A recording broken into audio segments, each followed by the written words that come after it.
mais um vídeo sobre a história do Depósito de Teatro, continuar falando sobre a aventura nas Árvores da Redenção, a aventura que foi fazer o Barão nas Árvores no Recanto Europeu do Parque da Redenção. E hoje vou falar sobre o teatro-evento. Um outro viés da nossa pesquisa, uma outra pesquisa das várias pesquisas que a gente estava fazendo com o Barão nas Árvores, foi a que nos levava a colocar o teatro, ou recolocá-lo como um evento. Era mais do que teatro, né? O Barão nas Árvores passava a ser um evento social importante que estava acontecendo naquele momento em Porto Alegre, no Parque da Redenção. Esse teatro-evento, ele é um fato que tem o poder de recriar uma nova realidade, múltiplas realidades, reacender sentimentos diante dos olhos e dos corações do público, que se torna imediatamente cúmplice daquele espetáculo, daquele evento que está acontecendo naquele lugar. E também de ver aquele espaço com olhos diferentes, né? Com um outro sentimento.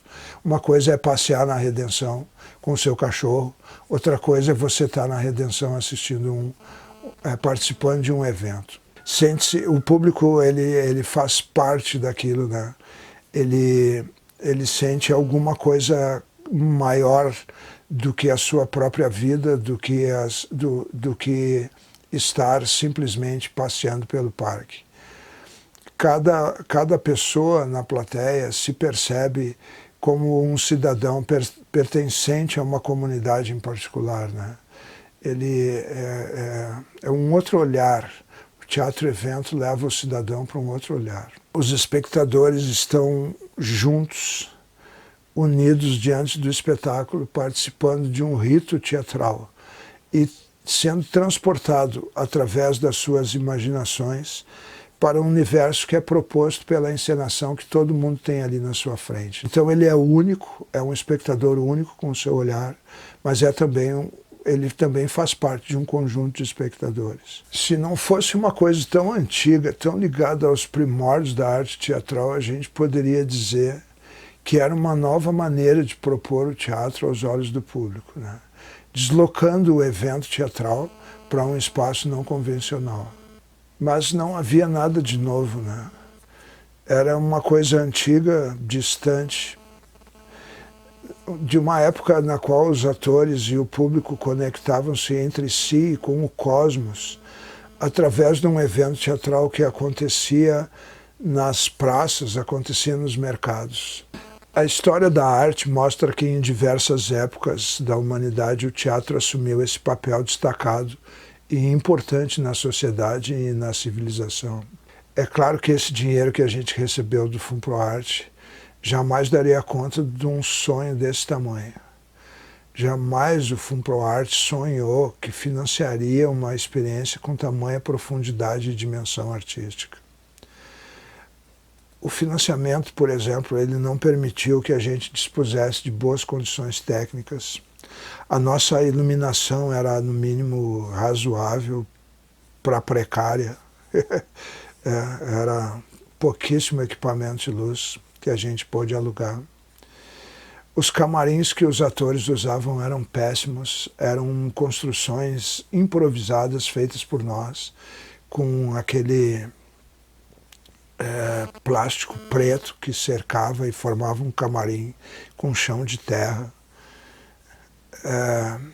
A acomodação para o público era péssima. A gente causou estragos desnecessários no Recanto Europeu, na grama do Recanto Europeu, que ficou pisoteada. A improvisação e a criatividade foram requisitos fundamentais em todos os momentos. Tudo tinha que obedecer o orçamento e tinha que economizar em qualquer momento. Por exemplo, no final da apresentação, a gente queria que tivesse uma explosão de fogos de artifício. E aí começou a se pensar, bom, poderia ser uma mini explosão de fogos de artifício, uma pequena bateria de fogos. E, no entanto, o que o nosso orçamento permitia no máximo 6 foguetes de 12 tiros. Nós tínhamos 8 apresentações e aí o que a gente podia contar era com 6 foguetes em cada apresentação, né? Haviam maravilhosas soluções cênicas que eram encontradas no engessamento desse orçamento. Mas incontáveis vezes soluções brilhantes deviam ser sacrificadas porque o dinheiro não alcançava, não tinha dinheiro para cobrir aquelas soluções que a gente encontrava. Então, principalmente quando o assunto era iluminação, a gente sempre consegue chegar num acordo, mas é sempre caro, sempre salgado, né? A iluminação fica com uma porcentagem significativa do orçamento. Depois eu tive outras experiências em espaços não convencionais e sempre, né, deu para ver que a iluminação ela pega, abocanha uma parte importante e a gente tem que ficar regateando, negociando com os iluminadores para conseguir chegar a um acordo e fazer com que haja uma luz mais ou menos boa e eficiente dentro de um orçamento que seja possível também para a gente, né? Então, trazer de volta esse caráter do teatro como evento, de um acontecimento teatral que deve ser visto por muita gente, ele também exige um investimento, né? Tem que ter um investimento.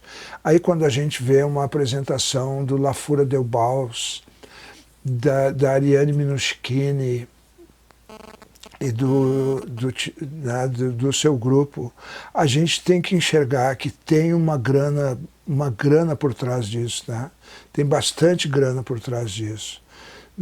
Aí vê Bob Wilson é lindo, né? Mas olha quanto custa aquela produção, quanto custa aquela iluminação dele. Uma produção profissionalíssima, movida a grana, investimento. Distante de nós, encenadores porto-alegrenses, distante demais do pensamento emburrecido do FUNPROARTE. O FUNPROARTE é responsável por isso, manter um teatro de baixo orçamento entre nós. Mas, respeitando os nossos limites artísticos e financeiros, eu creio que a gente conseguiu transformar cada uma das apresentações de O Barão nas Aves da Redenção num evento tão único quanto efêmero. Efêmero como é o teatro, como é a vida. Seguimos no caminho iniciado por todas as experiências, os happenings, as performances cênicas dos anos 60. Seguimos no caminho de trabalho do Bread and Puppet. Seguimos as pesquisas sobre espaço orientadas por Jerzy Grotowski. Seguimos na linha de pesquisa sobre a relação ator-espectador, desenvolvida desde o início pelo grupo teatral Ai Nós Aqui Travês, que é um grupo de referência para mim e para muitas pessoas dentro desse grupo do Barão nas Árvores, que é a semente de criação do Depósito de Teatro.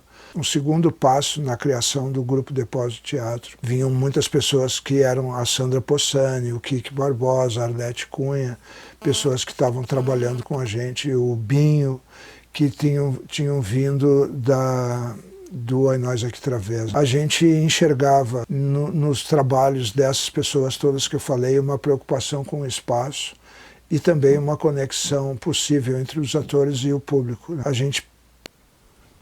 Artistas que ansiavam por uma expressão mais profunda e autêntica, artística mesmo, e buscavam a experiência humana quando o teatro se instaura, né? Quando o evento teatral se instaura, acontece uma profunda experiência humana.